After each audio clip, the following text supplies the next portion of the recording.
السلام علیکم۔ بسم اللہ الرحمن الرحیم۔ تمام روئے زمین کے قبائل و شعائب میں سے قریش کو ہر لحاظ سے امتیازی حیثیت حاصل ہے، اور پھر قریش سے خاندان بنو ہاشم باعتبار نسب تمام اہل و عالم سے افضل و اعلیٰ ہے، جو ملت ابراہیم کا امین چلا آ رہا تھا۔ نیز خانہ کعبہ کی تولیت کے شرف کے باعث ایک عظمت کا حامل بھی تھا، اور بنو ہاشم کی فضیلت کا راز نبی کریم صلی اللہ علیہ وسلم سے وابستہ ہے۔ چنانچہ اس سلسلے میں کتب و احادیث میں بکثرت روایات پائی جاتی ہیں کہ نبی کریم صلی اللہ علیہ وسلم نے فرمایا کہ جبرائیل علیہ السلام نے مجھ سے بیان کیا، میں نے زمین کے مشرق و مغرب کی سیر کی ہے، مگر کسی شخص کو حضرت محمد صلی اللہ علیہ وآلہ وسلم سے افضل نہیں پایا، اور میں نے مشارق و مغرب کی گردش کی، لیکن کسی باپ کے بیٹے کو بنی ہاشم سے افضل نہ پایا۔ بے شک حضرت ابو طالب نے نبی کریم کی بچپن میں پرورش کی، اور آپ کو بڑی عمر میں ٹھکانہ دیا، اور آپ کو عزت و وقار دیا، آپ سے دشمنوں کی تکالیف کو دور کیا۔ جب حضرت عبد المطلب کی وفات کا وقت قریب آیا تو انہوں نے حضرت ابو طالب کو محمد صلی اللہ علیہ وسلم کے لیے وصیت فرمائی۔ حضرت ابو طالب نے آپ کی کفالت فرمائی اور بہترین تربیت کی، اور شام کے سفر کو تشریف لے گئے تو آپ کو اپنے ساتھ رکھا یہاں تک کہ آپ جوان ہو گئے، اور پھر جب آپ نے اعلان نبوت فرمایا تو ابو طالب آپ کی نصرت و حمایت پر کمر بستہ ہو گئے، اور آپ کی مداح و تعریف میں کئی قصائد انشا فرمائے۔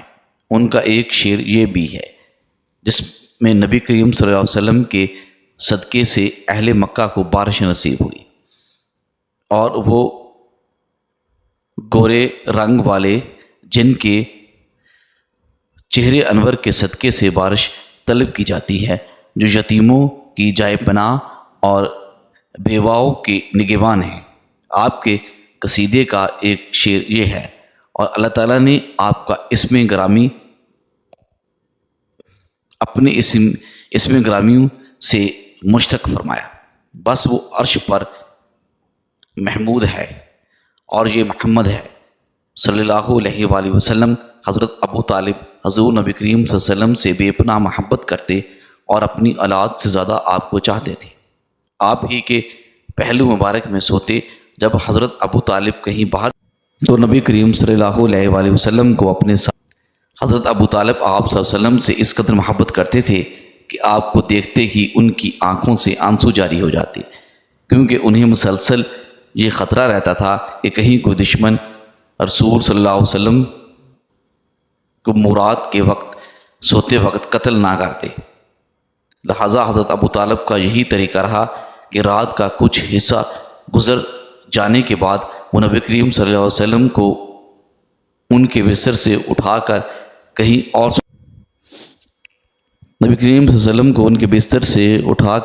اور سلا دیتے تھے، اور اس جگہ اپنے بیٹے حضرت علی کرم اللہ وجہ الکریم کو صلاح دیا کرتے تھے۔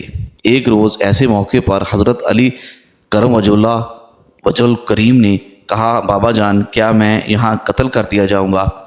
تو حضرت ابو طالب اپنے بیٹے کے سوال پر نہایت متاثر ہوئے اور فرمایا، بیٹا علی، ہم نے تمہیں اس شدید ابتلا کے زمانے میں رسول اللہ صلی اللہ علیہ وسلم کا فدیہ بنا دیا ہے۔ حضرت ابو طالب تاجرانہ حیثیت سے ایک قافلے کے ساتھ شام کی جانب سے روانہ ہونے لگے تو حضور کریم صلی اللہ علیہ وسلم کو اپنے ساتھ ہی سفر میں رکھا، ان کی جدائی گوارا نہ کی۔ دوران سفر کے معجزات، بادل کے ٹکڑوں کا سایہ فگن ہونا، درختوں کی ڈالیوں کا آپ پر جھکنا تاریخ اور سیرت کی کتابوں میں عام ملتا ہے۔ نصرانی راہب کالات و عربی کی قسم دے کر حضور کریم صلی اللہ علیہ وسلم سے کہ جو بات میں پوچھوں بتائی جائے، اور آپ کا یہ جواب دینا کہ لات و عزوہ کی قسم دے کر مجھ سے کوئی بات نہ پوچھ، خدا کی قسم مجھے ان دونوں سے جتنا بغض ہے اور کسی چیز سے کبھی نہیں رہا۔ آپ کا یہ جواب سن کر وہ ششد ہو کر رہ گیا۔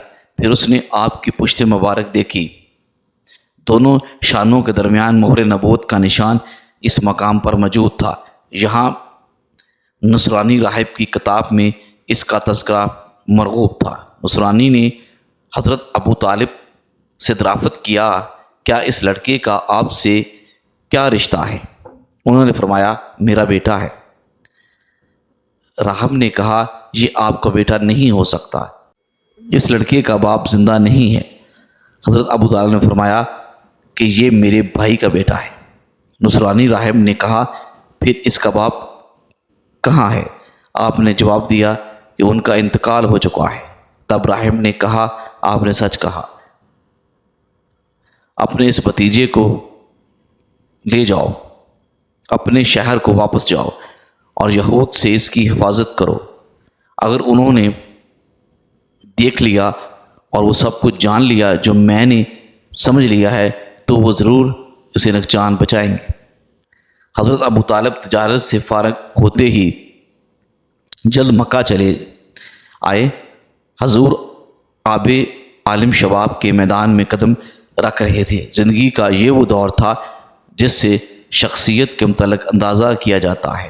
نبی مکرم صلی اللہ علیہ وآلہ وسلم کے معاملات پر کسی فرد کو بھی انگشت نمائی کا موقع نہ ملا، بلکہ ہر ایک نے صادق اور امین کہہ کر پکارا۔ حضرت خدیجہ الکبریٰ رضی اللہ تعالی عنہا حسب و نسب میں اعلیٰ ترین قریش تھی۔ مال و دولت کے لحاظ سے بھی ان کا کوئی ہم سر نہ تھا۔ متمعول اور خوشحال قبائل کے افراد آپ سے نکاح کرنے کے خواہش مند تھے، مگر آپ نے ہر کسی کی خواہش ٹھکرا دی اور اپنی خاص سہیلی نفیسہ کی وسعت سے حضور سرور کائنات کی خدمت میں اپنے ارادے کا اظہار کیا۔ آپ نے اپنے چچا ابو طالب سے اس بات کا ذکر فرمایا تو آپ نے اسے منظور کیا۔ چنانچہ نکاح کی تاریخ مقرر ہو گئی اور وقت مقرر پر حضرت ابو طالب اور تمام رؤسائے خاندان جن میں حضرت حمزہ بھی تھے حضرت خدیجہ کے ہاں تشریف لائے۔ حضرت ابو طالب نے خطبہ نکاح پڑھا۔ خطبے کے ابتدائی ان الفاظ سے ہوئی ہے، تمام تعریفیں اس خدائے بزرگ و برتر کے لیے ہے جس نے ہمیں ذریت ابراہیم اور اولاد اسماعیل و نسل معد اور سلب مصر سے پیدا کیا اور ہم کو اپنے بیت کعبہ کا محافظ اور اپنے حرم محترم کا نگہبان مقرر فرمایا۔ ہمارے لیے ایک ایسا گھر قرار دیا جس کا خلق خدا حج کرتی ہے، اور ایسی متبرک زمین عطا کی یہاں اللہ تعالیٰ کی مخلوق امن پاتی ہے، ماسوائے اس کے کہ اللہ تعالیٰ نے ہم کو لوگوں پر حاکم بنایا۔ معباد میرا یہ بھتیجا محمد بن عبداللہ، جن کا اگر کسی شخص سے مقابلہ اور موازنہ کیا جائے تو عذروِ فضل و کمال اور با اعتبار شرافت اور دیانت یہی گرامی یہ مالدار اور دولت مندی میں اگرچہ کم ہے، مگر مال ایک ڈھلتی پھرتی چھاؤں ہے۔ حکمۂ راج وقت ادا کیا جائے اور وہ نہ دیا۔ آقائے نامدار علیہ السلام صلی اللہ علیہ وسلم پر وحی نازل ہوئی،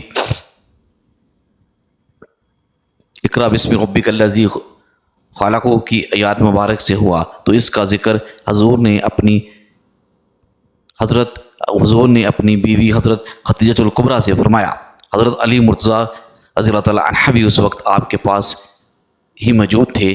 آپ نے اپنے اخبار الہی ہونے کا جب قریش پر انکشاف کیا کہ میں اللہ تعالیٰ کی جانب سے نبی ہوں، تو اعلان نبوت پر قریش میں چہم گوئیاں شروع ہو گئیں۔ جو کوئی ایک دوسرے سے ملتا ہے یہی کہتا ہوا نظر آتا ہے کہ کچھ سنا؟ ابو طالب کا بھتیجا محمد بن عبداللہ نے نبوت کا دعویٰ کر دیا ہے۔ یہ خبر پورے مکہ اور ارد گرد کے آبادیوں میں پھیل گئی۔ ہر طرف سے تعجب کا اظہار ہونے لگا کہ محمد ہمارے معبودوں کو برا کہتا ہے۔ وہ اس امر کی تلقین کرتا ہے کہ کہو لا الہ الا اللہ۔ 10 مشن میں برابر کے شریک تھے۔ قریش میں کچھ لوگ صلح پسند بھی تھے۔ وہ چاہتے تھے کہ بات چیت کے ذریعے صلح صفائی کے ساتھ معاملات طے ہو جائے۔ چنانچہ قریش کے چند معززین سردار ابو طالب کے پاس آئے اور حضور صلی اللہ علیہ وآلہ وسلم کی دعوت اسلام اور بت پرستی کے خلاف تقریروں کی شکایت کی۔ ابو طالب نے نہایت نرمی کے ساتھ ان لوگوں کو سمجھا بچھا کر رخصت کر دیا، لیکن حضور کریم صلی اللہ علیہ وآلہ وسلم خدا کے فرمان فازدو بماتو مراز کی تعمیر کرتے ہوئے اعلان شرک و بت پرستی کی مذمت اور دعوت توحید کا واعظ فرماتے رہے۔ اس لیے قریش کا غصہ پھر بھڑک اٹھا۔ چنانچہ تمام سردار قریش یعنی عقبہ، شیبہ، ابو سفیان و عاص بن ہشام و ابو جہل، ولید بن مغیرہ و عاص بن وائل وغیرہ وغیرہ سب ایک ساتھ مل کر ابو طالب کے پاس آئے اور یہ کہا کہ آپ کا بھتیجا ہمارے معبودوں کی توہین کرتا ہے، اس لیے یا تو آپ درمیان میں سے ہٹ جائیں اور اپنے بھتیجے کو ہمارے سپورٹ کر دیں، یا پھر آپ بھی کھل کر ان کے ساتھ میدان میں نکل پڑیں تاکہ ہم دونوں میں سے کسی ایک کا فیصلہ ہو جائے۔ ابو طالب نے قریش کا تیور دیکھ کر سمجھ لیا کہ اب بہت سے خطرناک اور نازک گھڑی سر پر آن پڑی ہے۔ ظاہر ہے کہ اب قریش برداشت نہیں کر سکتے اور میں اکیلا تمام قریش کا مقابلہ نہیں کر سکتا۔ ابو طالب نے حضور صلی اللہ علیہ وسلم کو انتہائی مخلصانہ اور مشفقانہ لہجے میں سمجھایا کہ میرے پیارے بھتیجے، اپنے بوڑھے چچا کی سفید داڑھی پر رحم کرو اور بڑھاپے میں مجھ پر اتنا بوجھ مت ڈالو کہ میں اٹھا نہ سکوں۔ اب تک تو قریش کا بچہ بچہ میرا احترام کرتا تھا، مگر آج قریش کے سرداروں کا لب و لہجہ، ان کا تیور اس قدر بگڑا ہوا تھا کہ وہ مجھ پر اور تم پر تلوار اٹھانے سے بھی دریغ نہیں کریں گے۔ لہٰذا میری رائے یہ ہے کہ تم کچھ دنوں کے لیے دعوت اسلام موقوف کر دو۔